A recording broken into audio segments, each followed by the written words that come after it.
a todos los que están aquí presentes, viejos conocidos, muy jóvenes.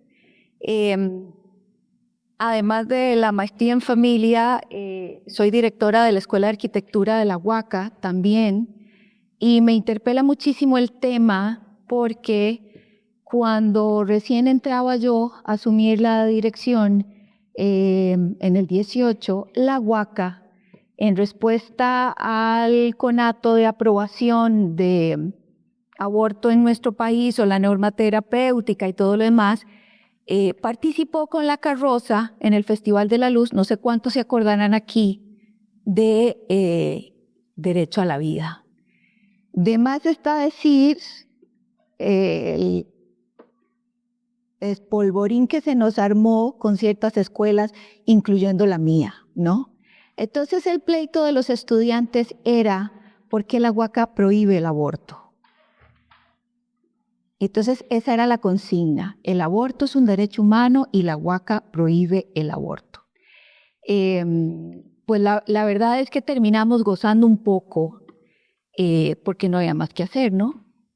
Lo que hicimos fue abrir espacios para escuchar a los muchachos y preguntarles, ¿esto en qué te afecta?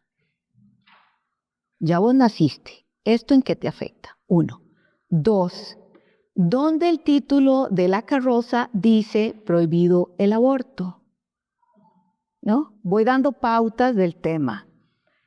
Y 3, al decir ellos la consigna de que es un derecho humano, les empezamos a preguntar qué sabían ellos de los derechos humanos, que defendían tan acérrimamente. Entonces nos dimos cuenta que tenemos un grueso de juventud totalmente desinformada, poco ilustrada, porque no tenía ni idea de cuándo se firmó el Tratado Internacional de los Derechos Humanos, si era ley, si era carta, si era tratado. Defienden los derechos humanos y yo los invito a tener ese tipo de diálogos, no pedradas, no aplastamientos, sino diálogos, ¿no? Porque el autor de la encíclica nos dejó como enseñanza que había que ahogar el mal con sobreabundancia de bien, ¿no? Era una frase célebre que San Juan Pablo II llevó hasta el confín del universo porque es conocido como el Papa viajero, ¿no? Entonces, me han pedido hablar o dar un panorama general del Evangelium Vitae y yo no puedo más que empezar por hacer un brevísimo resumen de quién es el autor de semejante encíclica, ¿no? Entonces, ustedes me van a permitir traer temas de arquitectura a la presentación de hoy. Nosotros ante un diseño tenemos que analizar 3 aspectos. Estudiamos el contexto, el sujeto y el objeto del espacio habitable. Voy a partir por el contexto. Y el sujeto es tanto el usuario de lo que nosotros hagamos como el arquitecto que diseña. Y entonces tenemos en esta encíclica un contexto que ya vamos a ver cuál es la antesala, pero tenemos un sujeto que propone, que es San Juan Pablo II, y va directo al sujeto que debe encarnar y hacer vida todo lo que él nos propone en esta encíclica, ¿no? Y luego el objeto es, ¿para qué una encíclica? ¿Por qué el Vicecristo en la tierra nos escribe a nosotros la grey de Dios? ¿No? Porque a veces es como el Papa escribe, el Papa hizo una carta, el Papa hace una encíclica, el Papa hace una exhortación, el Papa no. ¿Para qué? ¿Cuál es el objeto de lo que nuestro pontífice del momento nos está pidiendo? Los que tuvimos la oportunidad de vivir en tiempos de San Juan Pablo II, tuvimos un pastor santo. No fue cualquier pastor, no, fue un pastor santo. Hay múltiples testimonios que lo dicen, ¿no? Un alma que se sabía entregar por los demás, sumamente mortificado, un alma orante, totalmente delicado y fino. Pero es que, claro, ¿cuál es su historia? ¿No? ¿Cuál es su historia? Nace en el seno de una familia católica. Ya necesito anteojos yo para leer. Karol Wojtyła, conocido como San Juan Pablo II desde su elección al papado en octubre de 1978. Algunos de aquí no habían nacido y otros estábamos en nuestra más tierna infancia, ¿verdad? De pañales. Y fue el papa que más nos ha marcado. Nació en Cracovia el 18 de mayo de 1920. Ojo las fechas, porque las líneas del tiempo son importantísimas para entender estos contextos, ¿no? Siempre estamos viviendo la historia. En algún momento pensamos que no íbamos a ser testigos de grandes revoluciones y aquí estamos con el planeta de cabeza. Y San Juan Pablo II nos hacía presente lo que había que evitar de periodos entre guerras, porque a él le tocó vivirlo. Durante la ocupación nace en mayo de 1920. Era el más pequeño de los 3 hijos de Karol Wojtyła y Emilia. Él pierde a su mamá a los 9 años y a su papá a los 21. Pero además, en ese periodo habían muerto sus hermanos. Es decir, San Juan Pablo II, desde muy pequeño, estuvo expuesto al dolor. Él conocía el sufrimiento en primera persona, no solo por las pérdidas personales, que no le robaron en ningún momento la fe, sino al contrario, lo hicieron abrazar con más gusto la cruz, entendiendo que era lo que Dios le pedía. Cada vez que nos atribulamos, cada vez que nos pasa una situación complicada, en vez de quejarnos tendríamos que entender que es la manera generosa en la que nuestro Señor nos pide cargar un poquito con la cruz. Pero a veces somos tan mezquinos que nos rebelamos. O ante una muerte, una pérdida, una tragedia, sencillamente renegamos de la fe, que es mucho de lo que vemos también actualmente. Luego, pues vivió, por supuesto, la época de la invasión nazi y ayudó a muchos judíos a escapar.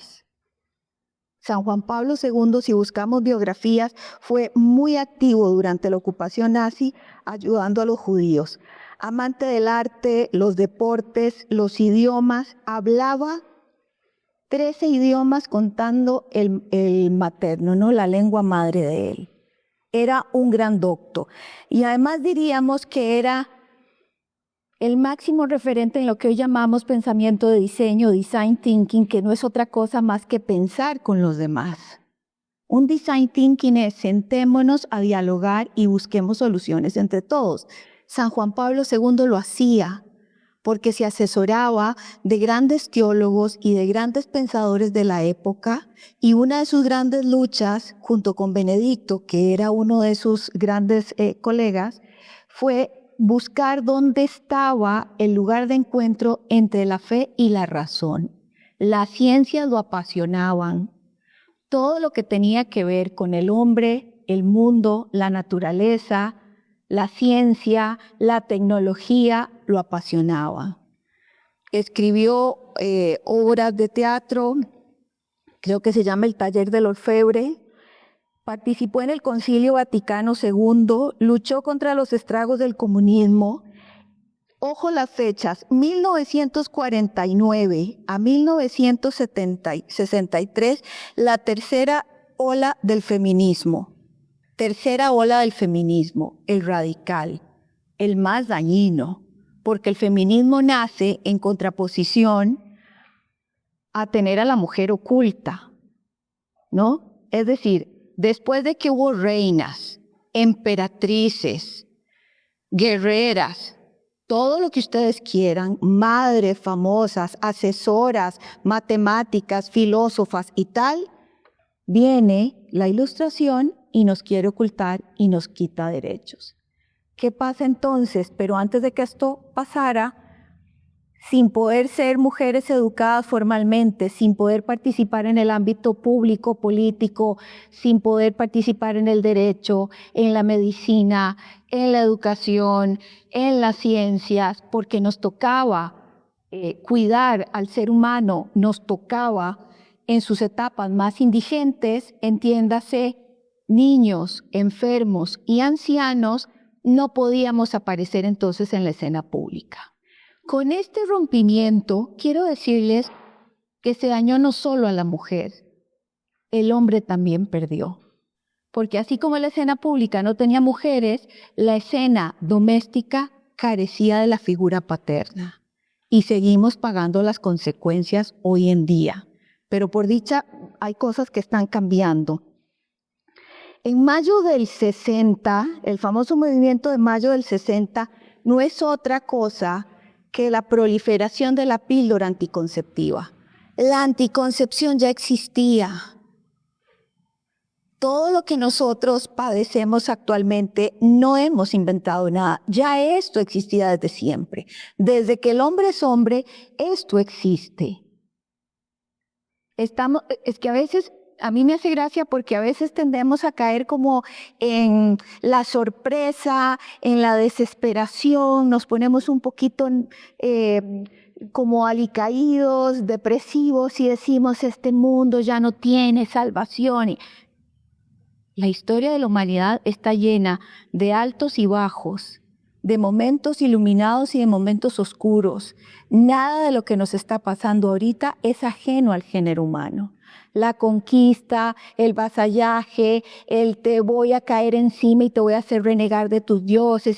Nada más leamos el Antiguo Testamento para buscar tener más esperanza. Esto lo digo para que nos llenemos de esperanza. No para que hagamos ya esto, porque de repente somos como los profetas apocalípticos, ¿verdad? Entonces, mayo del 60, píldora anticonceptiva y todo lo que esto trajo. Luego, en el 69 se formaliza el movimiento LGTB, en 1969, a 9 años de haber aparecido la píldora, ¿no? Y lo que dicen los antropólogos, en aquel momento se logró tener encuentros sexuales sin concepción y hoy en día, a la vuelta de tantas décadas, se logra la concepción sin sexo, ¿no? Lo que nace desarraigando y despersonalizando al ser humano se va enfermando cada vez más.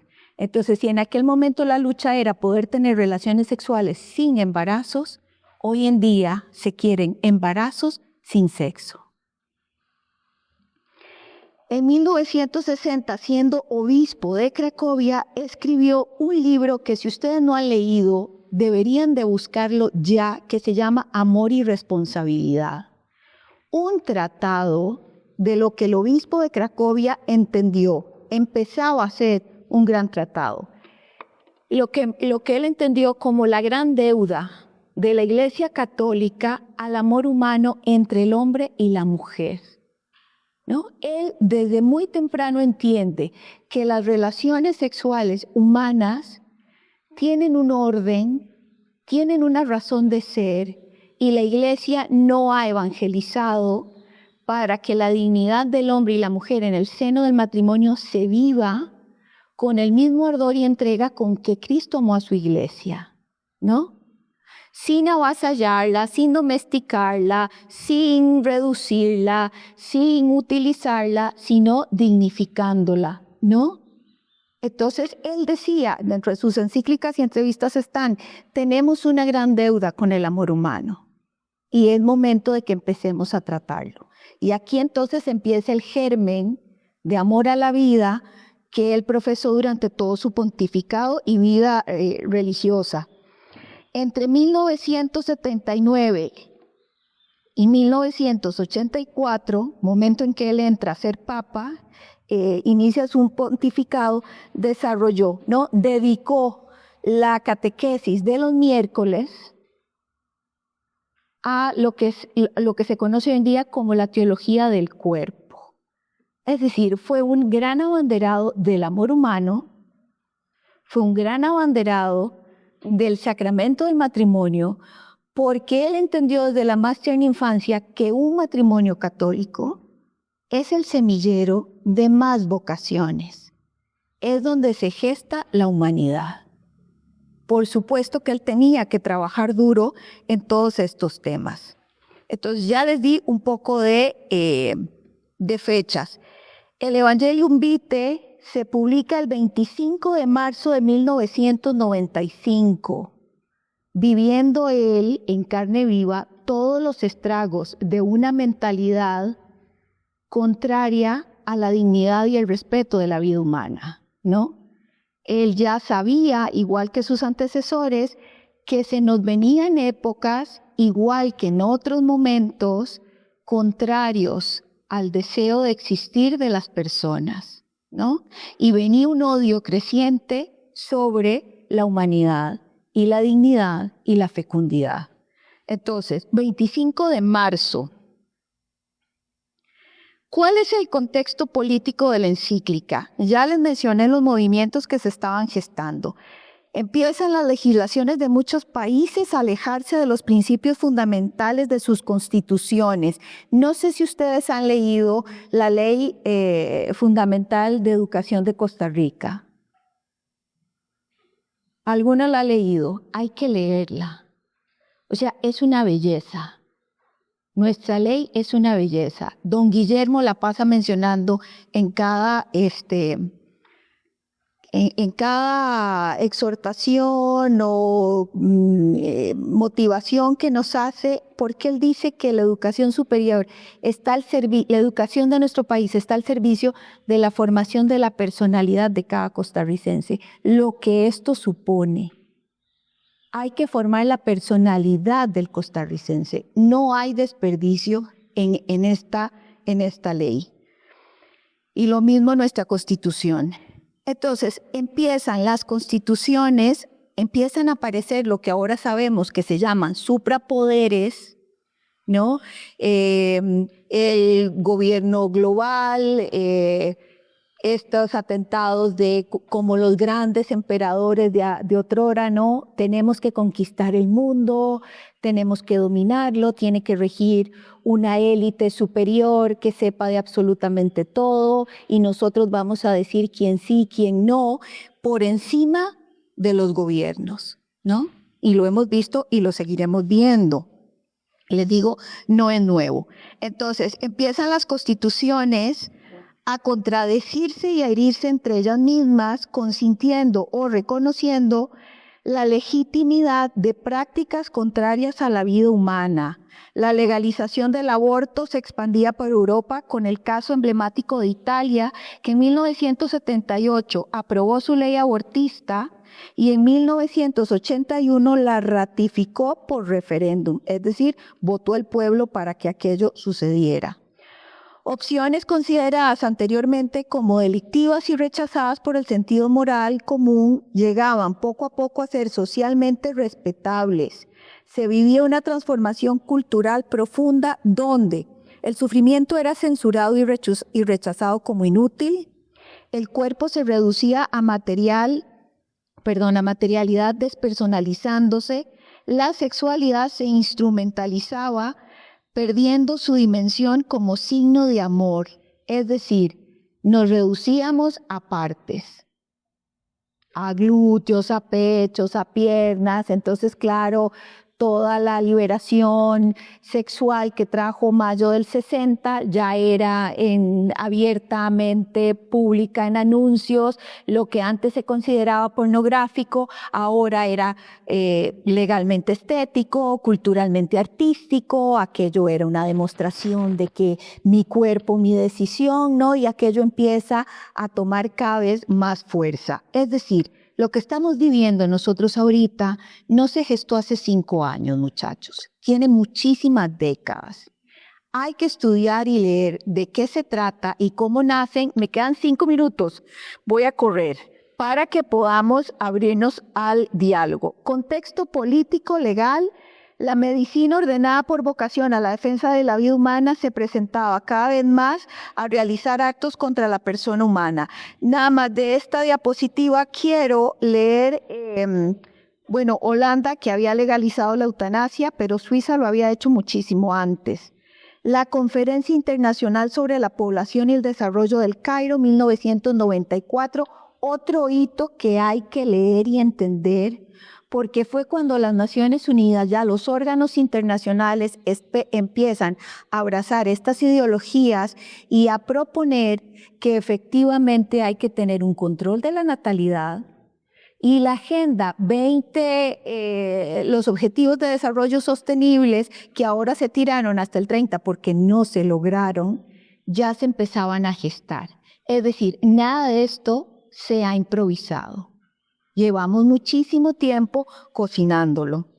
La cultura de la muerte, decía San Juan Pablo II, que no me voy a extender porque Luis Fernando lo acaba de decir, sencillamente era promover todo lo que atentaba contra la vida humana, ¿no? Entonces, eutanasias, abortos, tenemos que quitarnos de, por ejemplo, el porcentaje de nacimientos con síndrome de Down en picada, ¿no?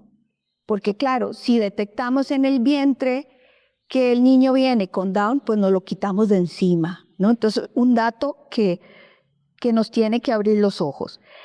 Los capítulos entonces de esta maravillosa encíclica, La voz de la sangre de tu hermano clama a mí desde el suelo, es el primer capítulo.